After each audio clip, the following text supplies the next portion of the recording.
Imagine that you're at work. Two masked men burst through the front door. One points what appears to be a handgun at you. A coworker gets shoved to the ground, and you do exactly what you're told, and then you get pistol whipped in the back of the head for it. At that point, do you still have to stand there and just take it? Because according to Starbucks, two employees crossed the line when they fought back against the men who had just violently attacked them. Today, we're talking about why this case has people all across the country asking, when does company policy stop? And where your right to defend yourself begin.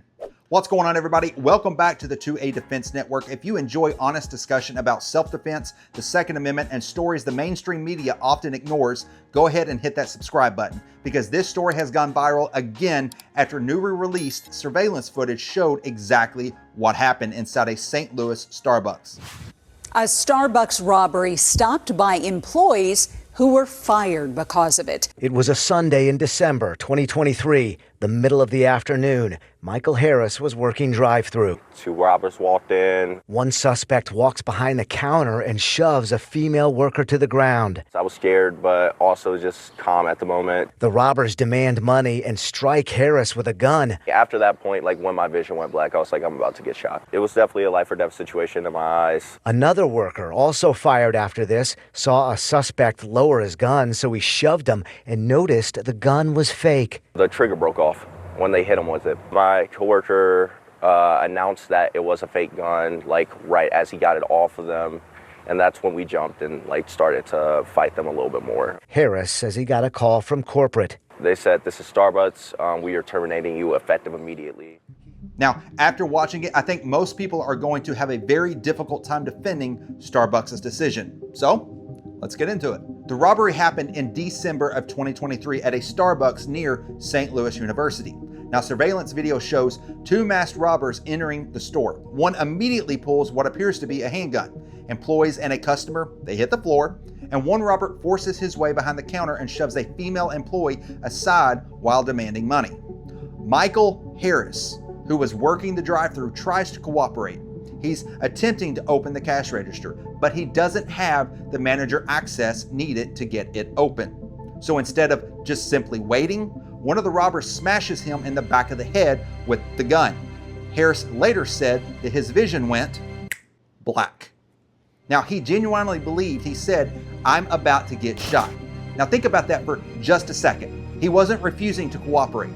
He wasn't fighting. He was trying to comply, and he still got attacked. Now, at that point, another employee, Devin Jones Ransom, saw one of the robbers lower the weapon, and he made a very split-second decision.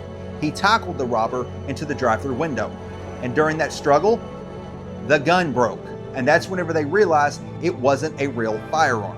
So the employees then overpowered one robber while the second fled, and police eventually arrested both. Now, both were convicted and sentenced to prison, and those convictions happened because these employees detained one suspect until officers arrived. They decided to take their life into their own hands instead of just waiting around to see what was going to happen. Now, weeks later, Michael Harris received a phone call, but he wasn't being thanked.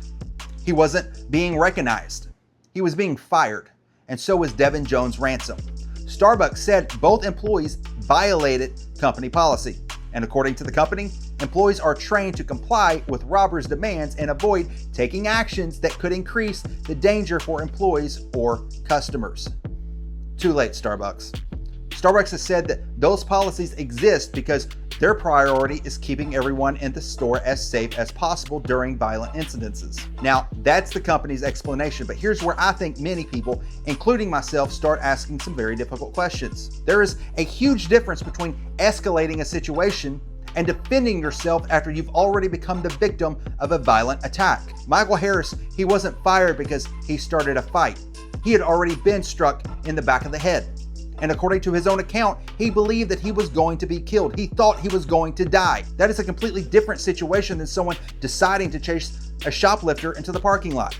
If someone is pointing what appears to be a gun at you, if you've already been assaulted, if you honestly believe that you're about to die, should your employee really expect you to simply absorb whatever comes next? You see, policies are written in conference rooms. Real life happens in seconds.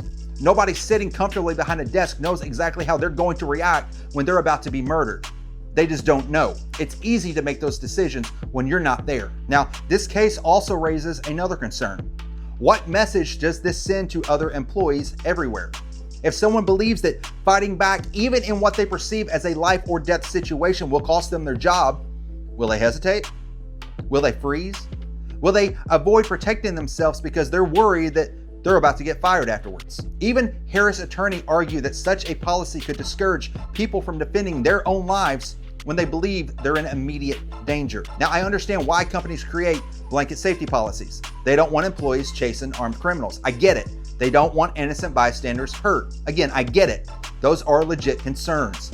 But this incident wasn't a simple theft. According to Harris, he had already been violently attacked, and that changes the equation for a lot of people. So I want to know exactly, what do you think? If you were in that Starbucks that night, if you had already been pistol whipped, if you believed that you were going to be shot, would you simply comply?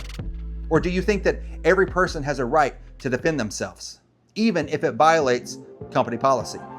I want to know what you think down in the comment section below. Now, if you enjoyed this video, don't forget to hit that like button, subscribe to the 2A Defense Network, and share this video with someone who believes self-defense shouldn't end at the workplace door. Thank you for watching, and as always, I'll see you in the next one.